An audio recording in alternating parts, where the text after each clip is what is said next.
नमस्कार विद्यार्थी मित्रांनो, आज आपण प्राचीन महाराष्ट्राच्या इतिहासाची वाङ्मयीन साधने अभ्यासणार आहोत. आत्तापर्यंत आपण पुरातत्वीय साधनांचा आढावा घेतलेला आहे. प्राचीन महाराष्ट्राचा किंवा भारताचा इतिहास अभ्यासत असताना या साधनांचं किती महत्त्व आहे, या साधनांच्या आधारे इतिहास कसा लिहिला जातो, किंबहुना ही साधने इतिहासासाठी किती उपयुक्त असतात, या साधनांशिवाय इतिहास लिहिला जाऊ शकत नाही, हे आपण पाहिलेलं आहे. याच प्रकरणातील आपण दुसरा भाग पाहत आहोत. प्राचीन महाराष्ट्रासाठी किंवा प्राचीन महाराष्ट्राचा इतिहास जाणून घेण्यासाठी वाङ्मयीन साधने किती उपयुक्त ठरतात. या वाङ्मयीन साधनामध्ये आपल्याला दोन प्रकार पाहायला पडतात. एक म्हणजे धार्मिक साधने आणि दुसरा आहे अधार्मिक किंवा ज्याला आपण लौकिक साधने असं आपण म्हणतो. या धार्मिक साधनांमध्ये आपल्याला प्रामुख्याने 3 धर्मातील साधनांचा आढावा घ्यायचा आहे. पहिल्यांदा वैदिक धर्म, त्यानंतर बौद्ध धर्म आणि जैन धर्म. या 3 धर्माच्या साधनांचा किंवा या 3 धर्मामध्ये निर्माण झालेल्या साहित्याच्या आधारे प्राचीन इतिहास आपल्याला जाणून घेता येतो. सुरुवातीला आपण वळूया वैदिक धर्माकडे. वैदिक धर्मातील सर्वात महत्त्वाचं साधन किंवा साहित्य म्हणजे वेद.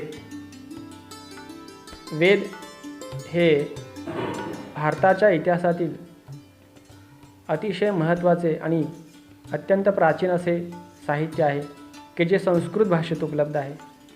सुरुवातीला हा वेद एकच होता, अतिशय मोठा होता. कालांतराने या वेदाचे 4 भागामध्ये विभाजन करण्यात आलं. या वेदाची भाषा संस्कृत, तसेच वेद हे आर्यांचं एक महत्त्वाचं साहित्य असून ते एका पिढीकडून दुसऱ्या पिढीकडे मुखोद्गतरित्या स्थलांतरित झालेलं आहे.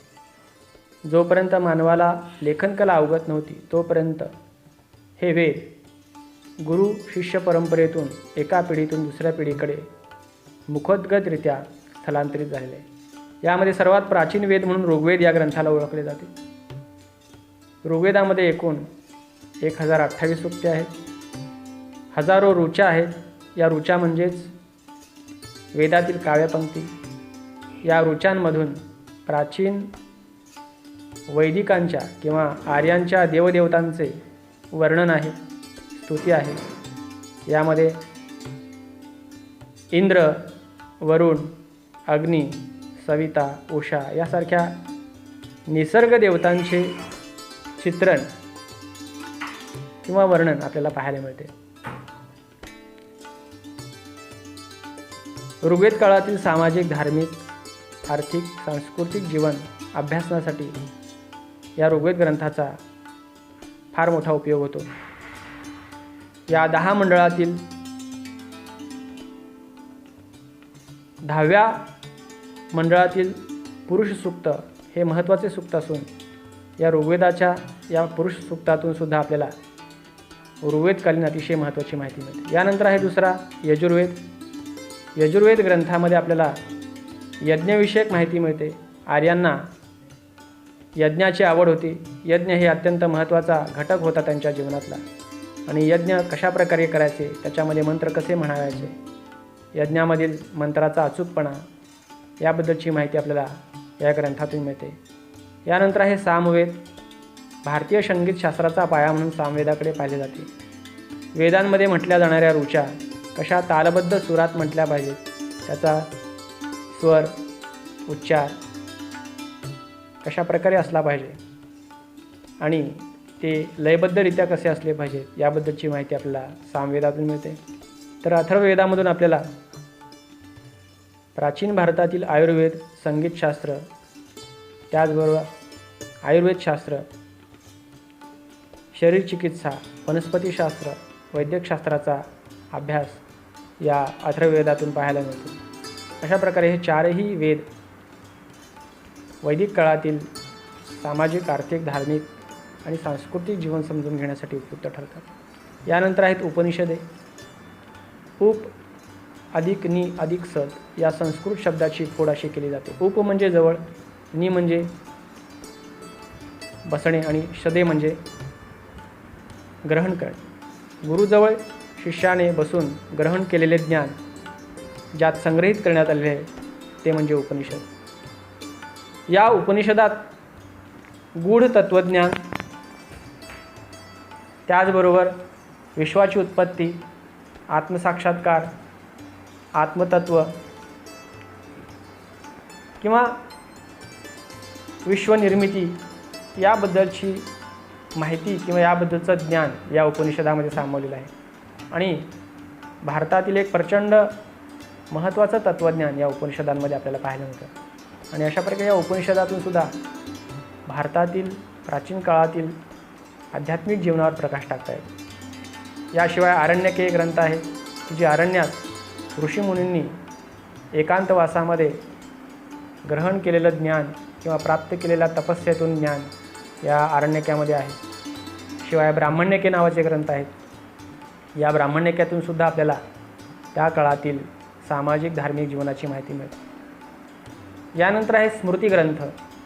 स्मृतिग्रंथ म्हणजे काय, तर प्राचीन काळातील मानवी जीवनातील नियमावलींचा संग्रह, सामाजिक नियमावलींचा संग्रह. एकंदरीत स्मृतिग्रंथ म्हणजे प्राचीन काळातील कायदेविषयक ग्रंथ होते.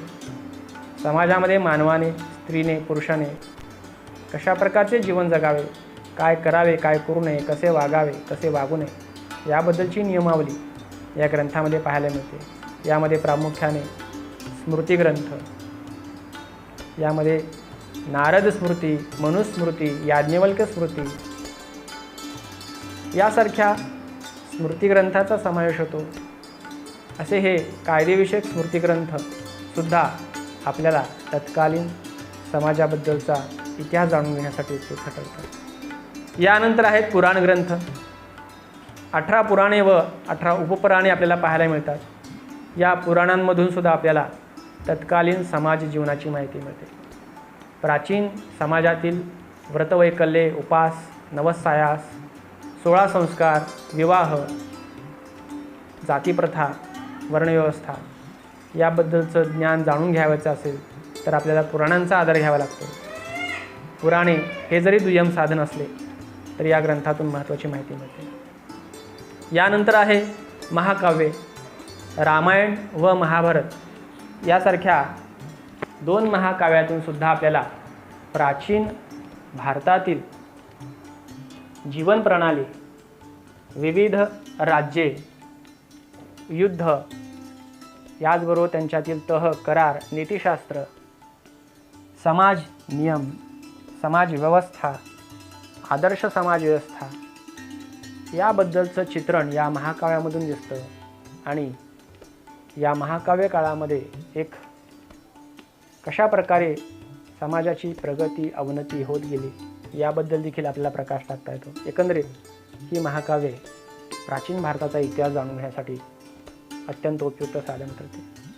अशा प्रकारे आपण वैदिक धर्मातील या वाङ्मयीन साधनांचा आढावा थोडक्यात घेतलेला आहे. यानंतर आहे बौद्ध धर्म. या भारत देशामध्ये इसवी सन पूर्व 6व्या शतकामध्ये 2 धर्मांचा उदय झाला.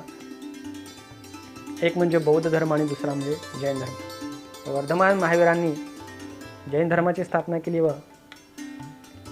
बौद्ध धर्माची स्थापना गौतम बुद्धांनी केली.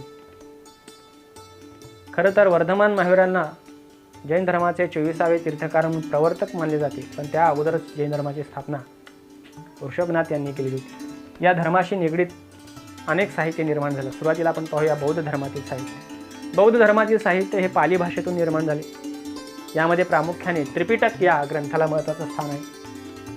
गौतम बुद्धाच्या प्रवचनांचा, त्यांच्या सर्व वचनांचा संग्रह या त्रिपिटक ग्रंथामध्ये केलेले. यामध्ये प्रामुख्याने 3 ग्रंथांचा समावेश आहे, त्यामुळे त्याला त्रिपिटक म्हणतात. विनयपिटक, सुत्तपिटक आणि अभिधम्मपिटक.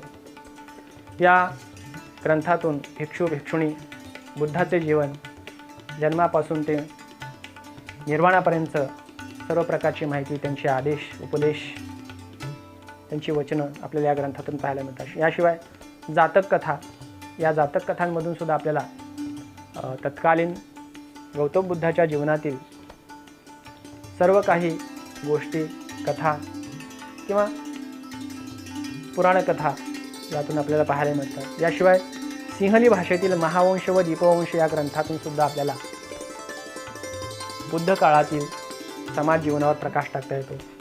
थेर व थेरी गाथा हे देखील बौद्ध धर्मातील एक महत्त्वाचं साहित्य आहे. या साहित्यातून स्त्रीविषयक जीवन किंवा तत्कालीन संघ पद्धती, संघातील स्त्रियांचं, पुरुषांचं स्थान, भिक्षुणींचं स्थान, त्यांच्या नियमावलींचा अभ्यास आपल्याला या ग्रंथातून करता येतो. अंगुत्तर निकाय या ग्रंथातून सुद्धा आपल्याला बरीचशी माहिती मिळते. यानंतर जैन धर्म या धर्माशी निगडीत जे साहित्य निर्माण झालं ते अर्धमागधी भाषेत निर्माण झालं. यामध्ये प्रामुख्याने अंग व उपांग या ग्रंथाचा समावेश होतो.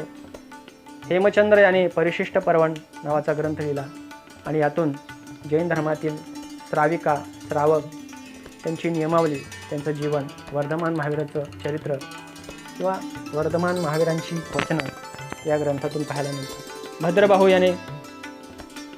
भद्रबाहू चरित्र लिहिलं.